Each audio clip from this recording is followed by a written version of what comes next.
Nang patayin ni Cain, si Abel.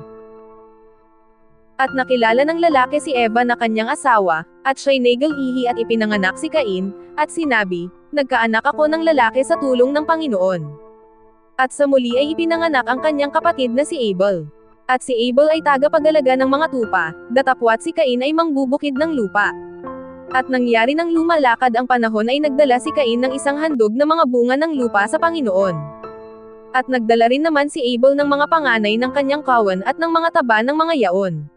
At nilingap ng Panginoon si Abel at ang kanyang handog. Datapwat hindi nilingap si Cain at ang kanyang handog.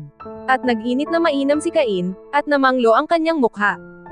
At sinabi ng Panginoon kay Cain, bakit ka nag-init? At bakit namanglo ang iyong mukha?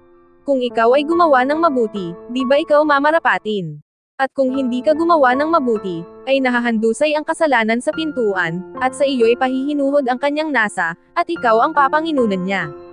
At yaoy sinabi ni Cain sa kanyang kapatid na kay Abel. At nangyari, nang sila'y nasa parang ay nagtindig si Cain laban kay Abel na kanyang kapatid, at siya'y kanyang pinatay. At sinabi ng Panginoon kay Cain, saan naroon si Abel na iyong kapatid? At sinabi niya, ewan ko, ako ba'y tagapagbantay sa aking kapatid? At sinabi niya, anong iyong ginawa? Ang tinig ng dugo ng iyong kapatid ay dumadaing sa akin mula sa lupa. At ngayoy sinumpa ka sa lupa na siyang nagbuka ng bibig na tumanggap sa iyong kamay ng dugo ng iyong kapatid. Pagbubukid mo ng lupa, ay di na ibibigay mula ngayon sa iyo ang kanyang lakas, ikaw ay magiging palaboy at hampas lupa sa lupa. At sinabi ni Cain sa Panginoon, ang aking kaparusahan ay higit kaysa mababato ko. Narito, ako'y iyong itinataboy ngayon mula sa ibabaw ng lupa, at sa iyong harapan ay magtatago ako, at ako'y magiging palaboy at hampas lupa, at mangyayari, na sino mang makasumpong sa akin ay papatayin ako. At sinabi sa kanya ng Panginoon, dahil dito'y sino mang pumatay kay Cain ay makapitong gagantihan. At nilagyan ng Panginoon ng isang tanda si Cain, baka siya'y sugatan ng sino mang makakasumpong sa kanya. At umalis si Cain sa harapan ng Panginoon at tumahan sa lupain ng Nod, sa silanganan ng Eden.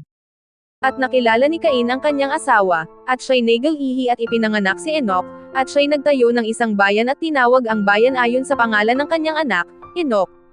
At naging anak ni Enoch si Irad, at naging anak ni Irad si Mahujel, at naging anak ni Mahujel si Metesiel, at naging anak ni Metesiel si Lamech. At si Lamech ay nag-asawa ng dalawa, ang pangalan ng isa'y Ada, at ang pangalan ng ikalawa ay Zila. At naging anak ni Ada si Jabal, na siyang naging magulang ng nangagsisitahan sa mga tolda at may mga hayop. At ang pangalan ng kanyang kapatid ay Jubal, na siyang naging magulang ng lahat na tumutugtog ng alpa at ng flauta. At tungkol kay Zila, ay ipinanganak naman niya si Tubal-Cain na mamamande ng lahat na kagamitang patalim na tanso at bakal, at ang kapatid na babae ni Tubal-Cain ay si Naamah.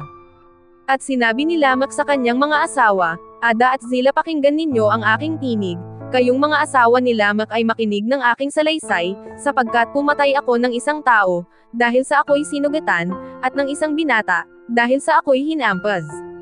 Kung makapitong gagantihan si Cain, tunay na si Lamech ay makapitong pang-pito. At nakilalang muli ni Adam ang kanyang asawa, at nanganak ng isang lalaki, at tinawag ang kanyang pangalan na Seth, sapagkat aniya'y binigyan ako ng Diyos ng ibang anak na kahalili ni Abel, sapagkat siya'y pinatay ni Cain. At nagkaanak naman si Seth ng isang lalaki, at tinawag ang kanyang pangalan na Enos. Noon ay pinasimulan ng mga tao ang pagtawag sa pangalan ng Panginoon.